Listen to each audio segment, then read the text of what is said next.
have 5 items I want to visit with you about this evening, starting with the Edmond Electric Luminance holiday event and holiday ice rink that was at Mitch Park. And as some of you have noted, the event got off to a great start on Saturday.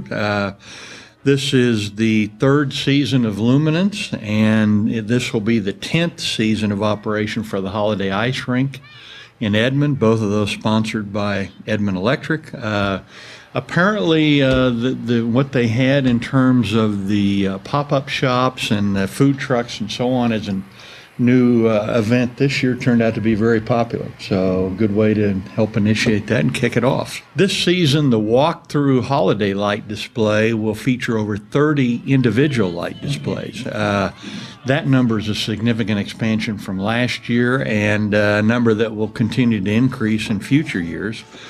Luminance will be open every night from 5 to 10 p.m. through the 5th of January. For more information about Luminance and what all is involved, please call Jessica Lyle. She's a Community Relations Coordinator for Edmond Electric. Her number is 216-7729. And if you want additional information on the ice rink, please visit the website at edmondicerink.com. The second item is an update on the Route 66 trail. We have some good news on this. You might recall this is a 2.4-mile ODOT-sponsored project that will run near Route 66 or 2nd Street from Midwest Boulevard to Post Road.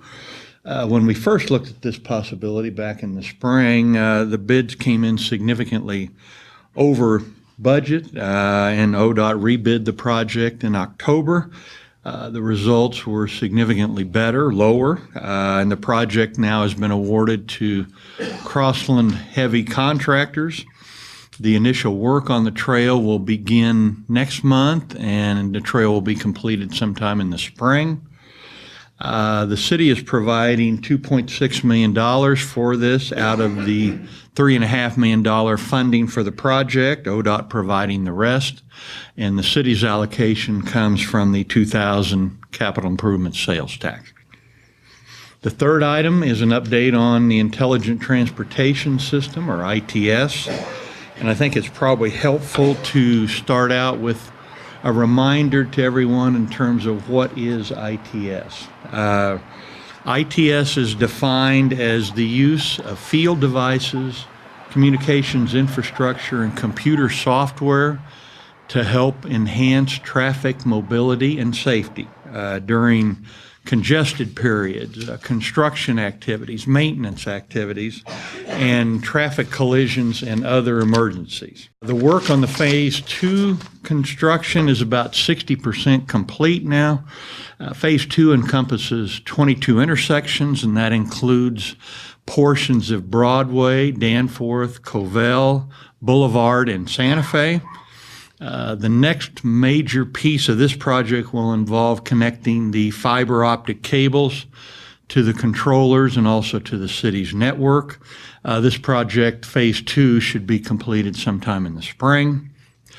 Phase 3 is currently under design. It will also include 22 intersections along the corridors of 15th, Kelly, and Santa Fe. Construction on Phase 3 is scheduled to start sometime late next year in 2020. The total cost of Phase 2 is $6.75 million, and the estimated cost of Phase 3 is about $9.2 million. Just as a reminder, ODOT is funding 80% of the ITS projects. The city's 20% share for both phases will come also from the 2000 capital improvement sales tax. The fourth area is an update on sales and use taxes.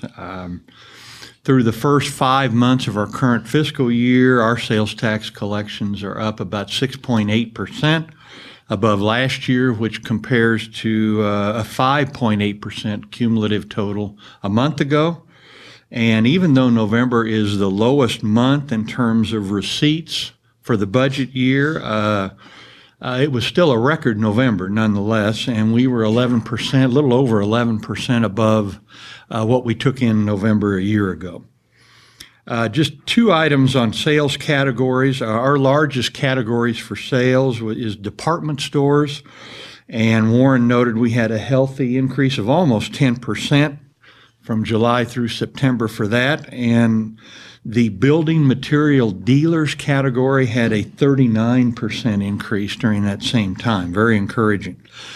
Something else that's encouraging is that we always talk about our 7-city survey group, and basically there's been a general improvement in sales tax revenues for all of those 7 cities, which is an encouraging thing for the area as well.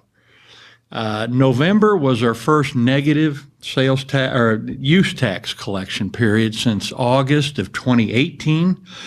We were down 12.4% from what we were last year. However, for the year, we're still up almost 17%. But again, as a point of comparison, that compares to the cumulative total that we were up over 27% a month ago.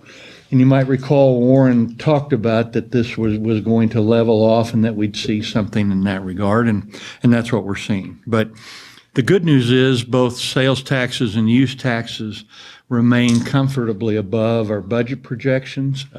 We budgeted 2% growth in the budget for sales tax and 5% growth in the budget for use tax, and we're significantly above in both of those. So very good news. And the last item is an update on the AC Caplinger baseball fields at Hafer Park. Our people are currently reviewing the cost estimates for renovations for these. The initial cost estimates were about $16 million, and our people went back and with the people that we're working with to look at each individual item, and as a result of that, the estimated costs were basically cut in half down to about $8 million, and although even that's still more than what we had anticipated looking at initially. So what we might need to do is have several phases of improvements that we could accomplish for this, given the total dollar amount. That's a large dollar amount. We're still working on what those possibilities are. One potential time frame for the first phase could be after the spring-summer season next year, and that's normally completed in July, so we could possibly get started on the first phase as early as July or August of next year. And funding for the project is scheduled to come from the 2000 capital improvement sales tax.